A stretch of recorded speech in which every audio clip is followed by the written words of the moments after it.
Charlie Wade was the live-in son-in-law everyone despised, but no one knew he was the heir of a prominent family. He swore one day those who shunned him would kneel before him and beg for mercy, eventually. Today was the 70th birthday banquet of Lady Wilson, the head of the Wilson family.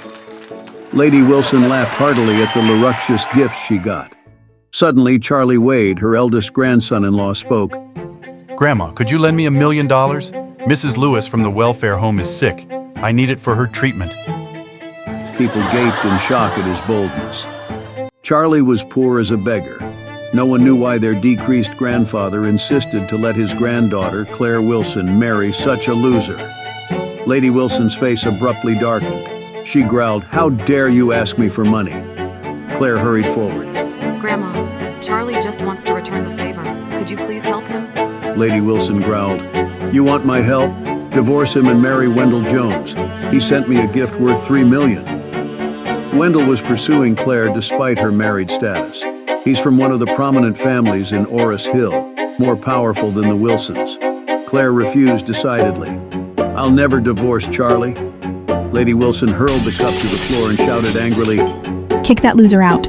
If you go with him, you're no longer part of the family." Claire stared at her grandmother, shocked. Charlie comforted her. "Stay, I'll be fine." Before he left, someone threw $1 at his foot. "Look, you don't have to beg today." Thunderous laughter echoed across the house. Charlie gritted his teeth and left without looking back. Charlie went to the hospital and tried to negotiate an extension of payment. However, he was informed Mrs. Lewis had been transferred to East Cliff's top hospital. Charlie gaped in shock and asked, "How much does it cost? I'll settle it." The nurse said, $3 million. It has been paid. "Who covered it?" The nurse shook his head. "I don't know." Charlie frowned in confusion. Just as he turned around to figure it out, a man of about 50 years old in a black suit was standing behind him. The man bowed before reverently, "Young master, finally I found you." Charlie furrowed and asked coldly as if he was a completely different person, "Are you Stephen Thompson?" The man gaped in surprise. "Young master, you still remember me?" Charlie startled slightly and murmured, "Of course I do. I remember each and every one of you. You forcibly drove Mom and Dad out of East Cliff along with me and fled the city. My parents died along the way and I become an orphan. What do you want from me?"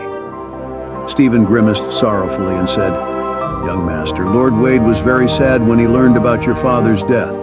He never stopped looking for you. Come, let's go home and meet him." Charlie said coldly, "Just go, I don't want to see him."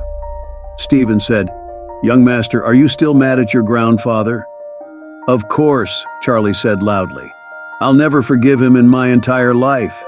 Stephen sighed dejectedly. "Before I come here, the master did say you will not forgive him." Stephen continues, "Lord Wade knows that you've had a hard life for so many years and he's asking me to compensate you. If you don't want to go home, he will buy the largest company in Orris Hill and give it to you. Besides, here, take this card. The PIN number is your birthday." Stephen handed over the premium black card from Citibank. Charlie shook his head sternly. "No, I don't want it. Take it away."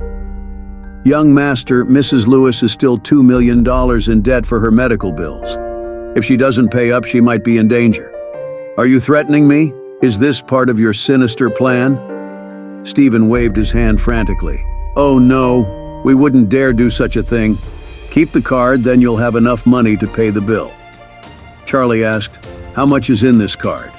"Lord Wade said that he deposited some pocket money for you in this card. It's not much, just $10 billion.